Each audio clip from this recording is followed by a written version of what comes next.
Banyak yang baik ya. Haleluya, semuanya untuk kemuliaan Tuhan. Puji Tuhan, pada saat sore hari ini saya diberikan tugas oleh Bapak Gembala dan Ibu Gembala untuk menyampaikan firman Tuhan pada saat sore ini dengan kita semua. Dan Pak Ketua beri tema setia pada perkara kecil. Amin. Haleluya, puji Tuhan. Sebelum kita lanjut, kita ucapkan dulu selamat buat Bapak Gembala kita. Ada yang lagi. Tapi sekarang pendeta tampan. Haleluya. Kalau kemarin kan pendeta manis, sekarang pendeta tampan. Puji Tuhan. Semuanya untuk kemuliaan nama Tuhan. Amin. Puji Tuhan. Haleluya. Kita lihat Alkitab kita yang terdapat di dalam Lukas pasal yang ke-16. Lukas 16 ayatnya yang ke-10. Lukas pasal yang ke-16 ayatnya yang ke-10. Demikian firman Tuhan. Perikopnya, setia dalam perkara yang kecil, nasihat. Barang siapa setia dalam perkara-perkara kecil, ia setia juga dalam perkara-perkara besar. Dan barang siapa tidak benar dalam perkara-perkara kecil, ia tidak benar juga dalam perkara-perkara besar. Saya berikan contoh tentang kesetiaan ini di suatu hubungan. Amin. Di suatu hubungan itu, ketika kalau saya pasangan kita selingkuh, marah nggak kita? Marah. Amin. Marah. Begitu juga dalam setiap kehidupan kita. Ketika kita berhubungan dengan Tuhan, tapi kita selingkuh dengan dosa, Tuhan sudah pasti marah. Amin. Pada saat sore hari ini diberikan judul setia pada perkara kecil. Banyak tokoh-tokoh Alkitab yang kita bisa lihat bagaimana perilakunya yang sangat setia kepada Tuhan. Amin. Yang pertama, ini sekolah minggu nih. Yang pertama, tokohnya siapa coba? Yang setia. Ada yang tahu? Daud. Terus 3 lah minimal. Daud. Satu lagi.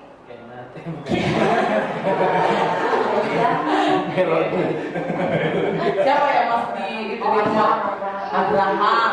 Yang masuk di rumah Potifar siapa? Yusuf.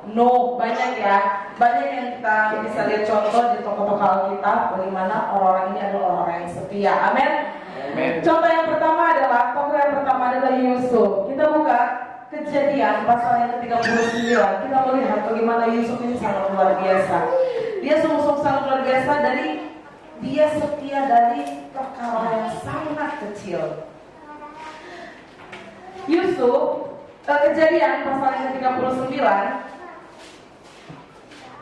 Kejadian pasal yang ke-39 ayatnya yang pertama sampai ayatnya yang ke-6. Saya akan baca untuk kita semua. Kejadian 39 ayat pertama sampai yang ke-6. Demikian firman Tuhan. Yusuf di rumah Potifar. Adapun Yusuf telah dibawa ke Mesir, dan Potifar seorang Mesir, pegawai istana Firaun, kepala pengawal raja, membeli dia dari tangan orang Ismail yang telah membawa dia ke situ. Tetapi Tuhan menyertai Yusuf, sehingga ia menjadi seorang yang selalu berhasil dalam pekerjaannya. Maka tinggallah ia di rumah tuannya orang Mesir itu. Setelah dilihat oleh tuannya bahwa Yusuf disertai Tuhan dan bahwa Tuhan membuat berhasil segala sesuatu yang dikerjakannya, maka Yusuf mendapat kasih tuannya dan ia boleh melayani dia. Dan pada Yusuf diberikannya kuasa atas rumahnya, dan segala miliknya diserahkannya pada kuasaan Yusuf.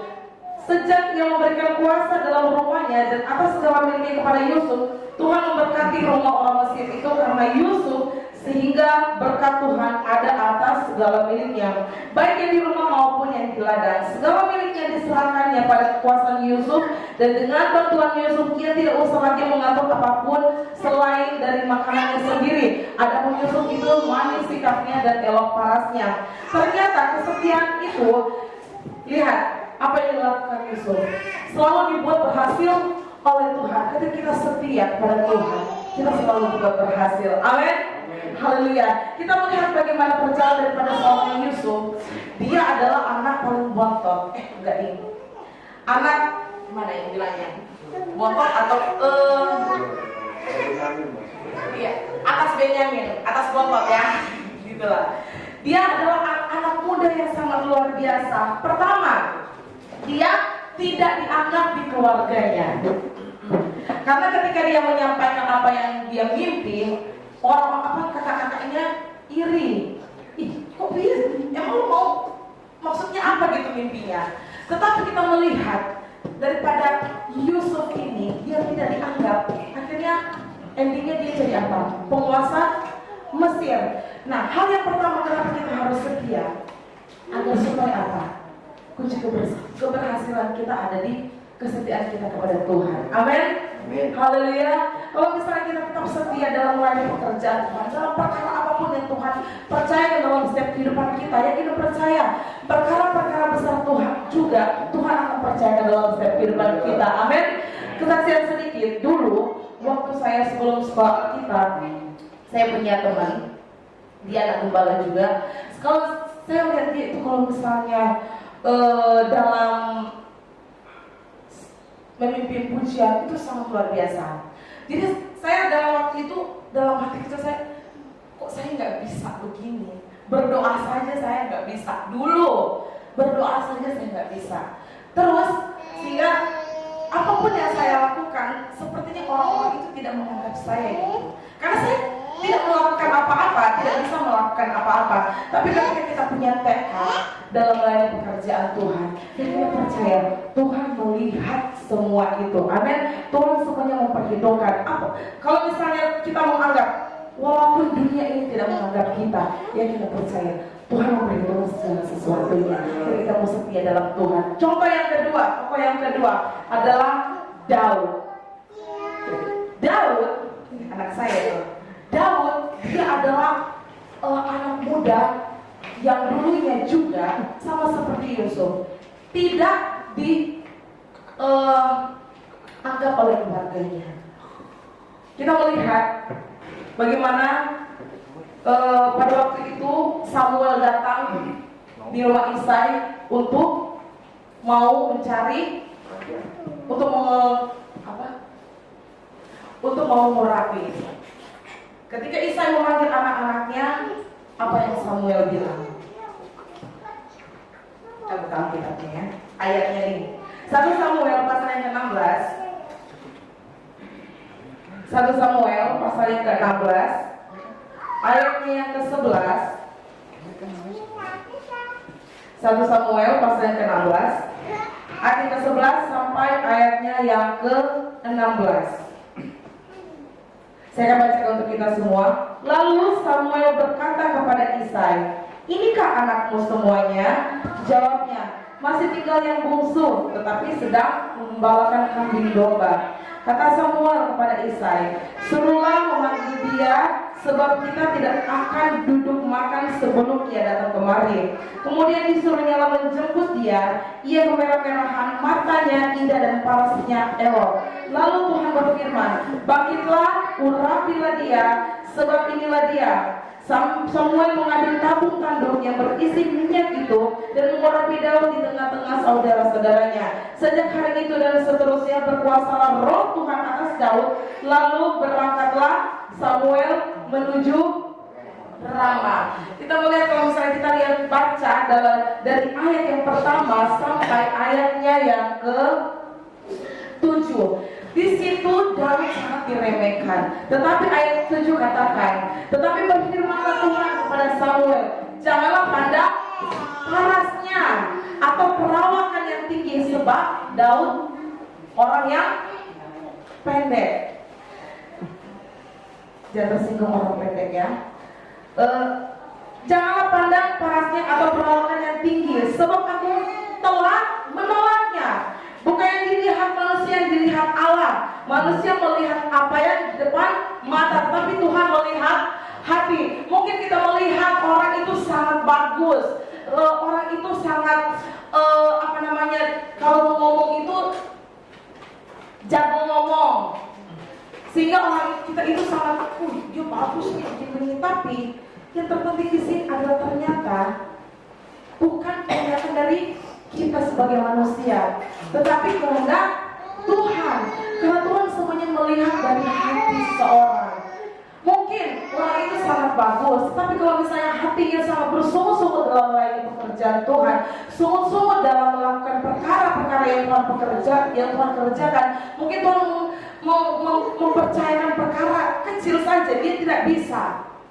Tetapi orang yang kita pandang ini tidak bisa, itu yang Tuhan percayakan. Maka pada saat ini, pada malam hari ini, kita jangan berkecil hati ketika manusia-manusia menganggap kita itu tidak bisa. Tetapi Tuhan menganggap kita semua dalam melayani pekerjaan Tuhan. Karena apa? Kita melakukan semuanya segala sesuatu itu dengan hati pengucapan syukur, dengan hati yang tulus melayani pekerjaan Tuhan. Dengan satu motivasi kita adalah untuk kemuliaan Tuhan, kesetiaan kita dalam melayani. Yakin percaya Tuhan akan selalu memberikan kita pekerjaan-pekerjaan yang sangat luar biasa, perkara-perkara yang luar biasa. Dan ketika kita melakukan ini dengan setia, Tuhan akan buat kita berhasil. Amin. Yusuf, Daud, dan yang terakhir Nuh. Haleluya. Nuh ketika dia bangun Batra, orang bilang dia apa? Gila. Orang gila. Calon pendeta udah jauh. Haleluya. Orang bilang dia orang gila. Orang mengolok-olok dia melakukan apa yang Tuhan perintah. Haleluya. Kita buka Alkitab kita ayat yang terdapat di dalam Kejadian pasal yang ke-6. Kejadian pasalnya yang ke-6. Misal luar biasa ini memilih. Kejadian pasal yang ke-6, ayatnya yang ke-9 sampai 22. Kejadian pasal yang ke-6 ayat 9, ganti-gantian ya. Nanti ayat yang ganjil nanti pria, ayat yang genap wanita. 1, 2, 3. Inilah riwayat Nuh. Nuh adalah seorang yang benar dan tidak bercela di antara orang-orang sesamanya. Dan Nuh itu hidup bergaul dengan Allah. Nuh memperanakan 3 orang laki-laki, Sem, Ham, dan Yafet. Adapun bumi itu telah rusak di hadapan Allah dan penuh dengan kekerasan. Allah menilik bumi itu dan sungguhlah rusak benar, sebab semua manusia menjalankan hidup yang rusak di bumi. Berfirmanlah Allah dengan Aku telah memutuskan untuk mengakhiri hidup segala makhluk, sebab bumi telah penuh dengan kekerasan oleh mereka. Jadi aku akan memusnahkan mereka bersama-sama dengan bumi. Buatlah bagimu sebuah batra dari kayu gofir. Batra itu harus kau buat berpetak-petak dan harus kau tutup dengan bakal dari luar dan dari dalam. Beginilah kau harus membuat batra itu 300 hasta panjangnya, 50 hasta lebarnya, dan 30 hasta tingginya. Buatlah atap pada batra itu dan selesaikanlah batra itu sampai sehasta dari atas, dan pasanglah pintunya pada lambungnya. Buatlah batra itu bertingkat ke bawah dan atas. Sebab sesungguhnya aku akan mendatangkan air bah meliputi bumi untuk memusnahkan segala yang hidup dan bernyawa di kolong langit. Segala yang ada di bumi akan mati binasa. Tetapi dengan engkau, aku akan mengadakan perjanjianku, dan engkau akan masuk ke dalam batra itu, engkau bersama-sama dengan anak-anakmu dan istrimu dan istri anak-anakmu. Dari segala makhluk, dari semuanya haruslah membawa satu pasang ke dalam batra itu, supaya terpelihara hidupnya bersama-sama dengan engkau. Jantan dan betina harus kau bawa. Dari segala jenis burung dan dari segala jenis hewan, dari segala jenis binatang yang melata di muka bumi, dari semuanya itu harus datang satu pasang kepadamu, supaya terpelihara hidupnya. Dan engkau bawalah bagimu segala apa yang kau amankan, kumpulkanlah itu kepadamu untuk menjadi makanan bagimu dan bagi mereka. Lalu Nuh melakukan semuanya itu, tetapi seperti yang diperintahkan Allah kepadanya, demikianlah dia lakukan. Ketika kita baca ini, ada nggak satu kata Nuh katakan tidak mau Tuhan? Tidak ada, ya. Tetapi di sini dikatakan di ayat ke-22, lalu Nuh melakukan semuanya itu, tepat seperti yang diperintahkan Allah kepadanya, demikianlah dilakukannya. Setia daripada perkara yang kecil. Kita melihat dalam kehidupan Nuh, Tuhan memberikan perkara yang sangat luar biasa dalam kehidupannya. Apa dia bersungut-sungut? Tidak, dia melakukannya. Karena apa? Dia bersyukur karena dia mendapatkan kasih karunia daripada Tuhan. Karena dalam firman Tuhan mengatakan Nuh orang yang selalu bergaul dengan Tuhan. Kita melihat di sini contohnya. Ketika kita selalu bergaul dengan Tuhan dan selalu bagaimana kita melakukan dengan segala hati kita dengan tulus melayani pekerjaan Tuhan, Tuhan akan selalu menyertai kita. Amin. Dalam kehidupan Yusuf seperti itu, Tuhan selalu menyertai apapun yang Yusuf lakukan, apapun yang Yusuf lakukan dalam perkara-perkara apapun, dia lakukan dengan setia. Sehingga firman Tuhan mengatakan apa yang dilakukan oleh Yusuf selalu berhasil. Begitu juga Daud. Kita melihat bagaimana seorang Daud yang tidak dianggap oleh keluarganya, dan kita melihat dia menjadi seorang raja. Dia mengalahkan Goliat. Padahal pada waktu itu kita tahu bersama bagaimana Daud itu masih muda, badannya kecil. Dia melawan Goliat yang tinggi, besar badannya. Di sini kita melihat bagaimana Tuhan melakukan perkara yang luar biasa pada orang-orang yang setia dan mau, yang ketika dipercayakan perkara yang sangat luar biasa, mereka melakukannya dengan setia. Kehidupan Daud, kenapa Tuhan memilih Daud? Dia setia menjaga kambing domba. Tuhan melihat walaupun itu bagaimana manusia itu sepele, tetapi Tuhan melihat bagaimana Daud itu sangat luar biasa. Dia setia menjaga kambing domba pada saat itu, sehingga dia bertarung melawan apa, Bung Didi? Daud melawan apa waktu jaga kambing domba? Beruang. Tahu, Bung Didi? Haleluya. Dia mempertaruhkan nyawanya, sehingga Tuhan melihat ternyata ada perkara yang luar biasa Tuhan percayakan dalam kehidupannya, yaitu melawan Goliat. Haleluya. Pada saat ini kita harus belajar untuk bagaimana mungkin dulunya kita merasakan siapakah aku ini Tuhan.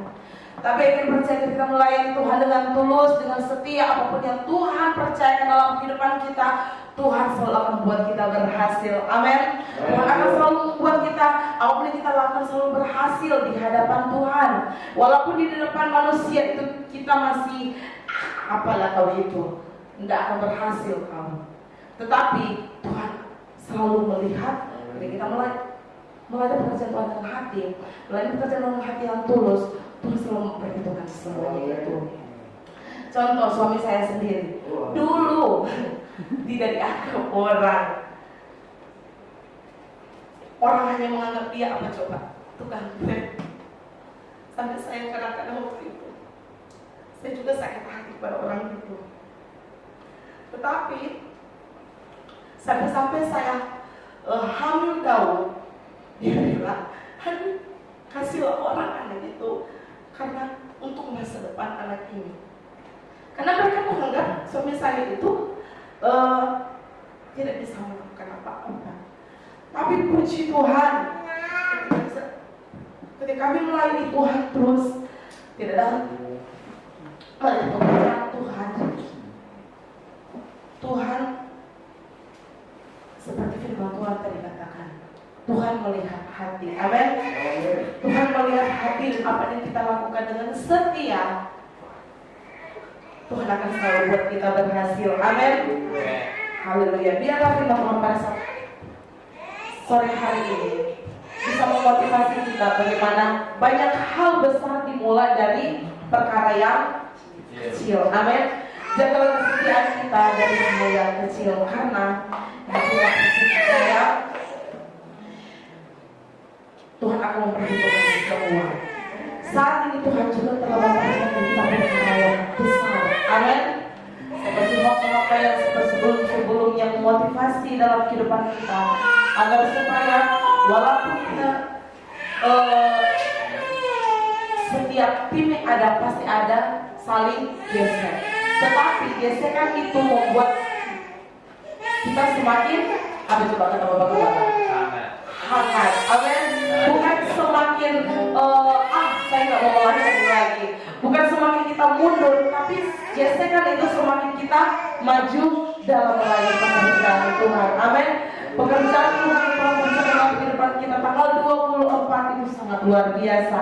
Apalagi tanggal 11 kita akan berangkat ke Palembang. Bukan tempat yang dekat ya. Kalau Lampung tahun lalu masih dekat, perkara kecil ya, dekat. Sekarang makin jauh. Tahun depan mungkin makin jauh lagi. Ya, puji Tuhan, mempercayakan dalam kehidupan kita setiap pelayan adalah perkara-perkara yang besar, karena Tuhan sudah menyediakan berkat yang luar biasa dalam kehidupan kita. Amin. Dan apapun yang kita korbankan dalam melayani pekerjaan Tuhan, Tuhan akan perhitungkan semuanya. Banyak orang yang iri dalam kehidupan kita karena kita melayani pekerjaan Tuhan. Seperti kata Ibu Gembala, jadilah seperti orang tuli. Amin. Untuk supaya apa? Agar supaya kita menjaga hati dari omongan-omongan orang yang tidak menyukai kita dalam kita melayani pekerjaan Tuhan. Amin. Sebaliknya, setiap omongan-omongan orang dalam setiap kehidupan kita, orang-orang yang tidak suka kita melayani pekerjaan Tuhan, itu menjadi fitnah dalam kehidupan kita. Agar supaya apa?